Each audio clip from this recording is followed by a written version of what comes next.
Hello, it's Phillip Taylor speaking from Richmond Green Chambers in London. Today I'm looking at a book on Contempt of Court. This is Miller on Contempt of Court, 4th edition, Oxford University Press, and it's been edited by two people as consultant editors, C.J. Miller and David Perry, Queen's Counsel, with a number of contributors. Elizabeth and I talked about this book because it's an important area of law, an important area of practice as well, and we came up with the title Taming the Proteus of the Legal World. Miller on Contempt of Court is out now in a new 4th edition. Let's have a look at the book first. It's a hardback from OUP. There we go, there's the front page, the front of the book. There's the spine. You can see that. You can see there are quite a lot of people as contributors and nothing on the back. You can see the contributors. The book itself runs to nearly 600 pages in fact, and the index at the back is by paragraph numbering. You can see there, it's clearly set out. It's a detailed index, which is very helpful. You can see the start of the index there, and then we've got the back of the book itself. There's some appendices, 2 appendices at the back. And then you've got the basic book itself. You can paragraph numbering at the sides and the actual footnoting, a lot of footnoting at the bottom of each page. Very much to be expected, the house style of OUP. There's the front page. Then after that you've got the list of contributors. I can't go through all the names, unfortunately. There are a very large number of people who've been involved in this book, but a big thank you to everybody concerned for the work they've done. They're all listed there.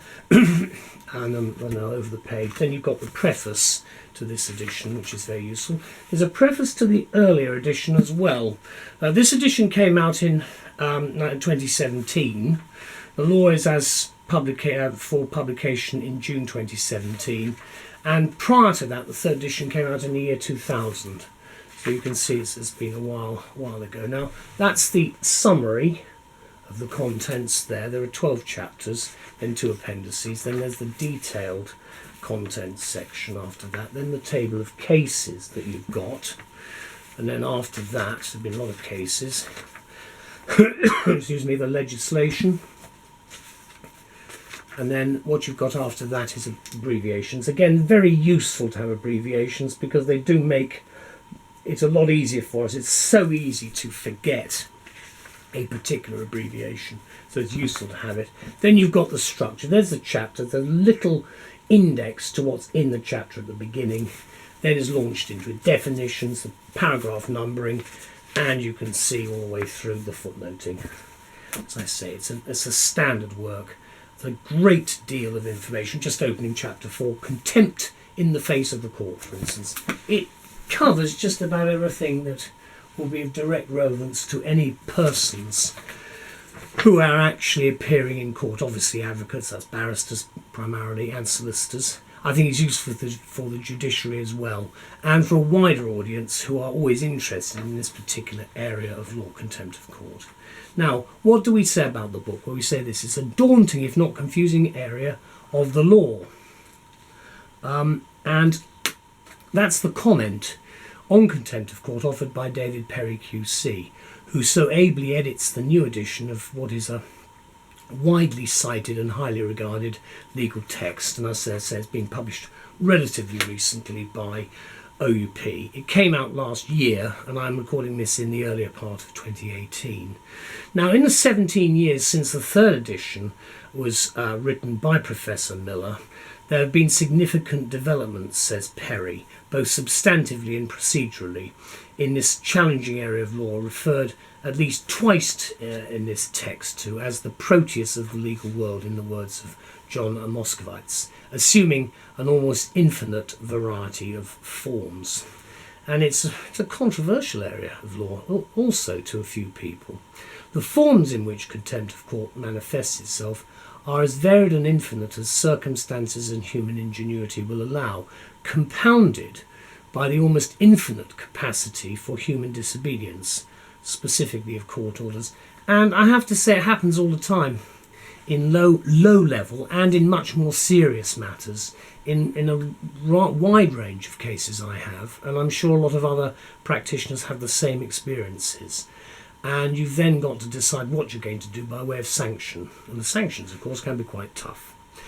By its very nature, then, contempt of court can and does generate any number of juicy stories, gleefully gobbled up by voracious media, hence the observations by Miller in his preface to the third edition that it is now unusual for a week to pass without some aspect of contempt appearing in the law reports and indeed in the daily news. And I have to say that's quite a regular feature now of the feeds I get from the justice websites, based on exactly what is happening with some of the reported cases, as of course the internet and the media changes and we get to know about these cases much more quickly. 18 years later from the last edition, then, little has changed, with one huge exception, that such narratives can now go viral, accessible to billions worldwide extremely quickly. And that, of course, is the problem of the internet. And we can't go back. All we can do is go forward. And the control of the internet is another issue entirely. Regulation, whatever you want to call it, is another matter. And that means, therefore, that we have to look again, possibly, at the way that the practical realities of contempt of court, if I can put it that way. Let me give you a quote. "Every practitioner has a story to tell," says David Perry, "of all kinds of instances of contempt of court, from cavalier or disruptive behaviour to actual breaches of court orders." And he further points out that the civil procedure rules, the CPR, and the criminal procedure rules have brought welcome clarity to what has been a procedural maze containing many pitfalls for the unwary. And again, he's right about that, because CPR, of course, has codified things in a way we hadn't, because we'd had different streams of civil procedure rules, and we hadn't got anything quite the same way for the criminal side. We've now got a much more, if I can use the word, codified system. So with its logical structure and accessible plain-speaking style, we think that this book provides a wealth of advice and guidance which is currently up to date on this vexed subject from a team of over a dozen expert practitioners on the ways and means by which such pitfalls may be avoided or adroitly dealt with. Again, I think that's an important point to bear in mind, especially if you're faced with contempt proceedings. Beginning with the introductory chapter, which places contempt of court in its historical context, the book goes on to deal, for example, with the distinction between criminal and civil contempt, as well as civil proceedings and proceedings in tribunals. Again, there are differences which are, I think, probably for many people not really as well understood as they might be, and this book, I think, helps. Of particular interest, therefore, is the chapter on the victimisation of jurors, witnesses, other persons after conclusion of court proceedings. It goes on all the time. It's happening at the moment with some of the things that we are even hearing about in the modern press today. Now, the final chapter on civil contempt of court covers disobedience of court orders, which relate to the payment of money, and others which don't. And again, I think that's an important area, because we are moving into the online courts system, and I don't know how they're going to deal with that, because the bottom line will be dragging people to a court when they have disobeyed orders. That's going to be the final sanction. But we will have to see how things go. Now, there's much more, of course, to this book as well. It's fair to say that it deals with every imaginable issue that it can think of relating to contempt of court, supported by reference to specific cases. And to cite just one example out of hundreds, note, for instance, the 1989 case of a young woman sentenced to 7 days imprisonment for refusing to give evidence against her boyfriend charged with assaulting her. Happens all the time, I'm afraid, but there we go. The decision was quashed by the Court of Appeal, satisfied that she had been subjected to serious threats and the judge had conducted the trial unfairly. The point is made, however, that duress can be available as a defence to contempt only in exceptional circumstances. And that brings me to something which is not in the review, not really looked at in the book, but is becoming important now, and that's the behaviour of the judge in the court itself as well. Because in the past there had been no filming of the court proceedings, and we've only got what's written down, and we've heard some of the behaviour of some of the judges.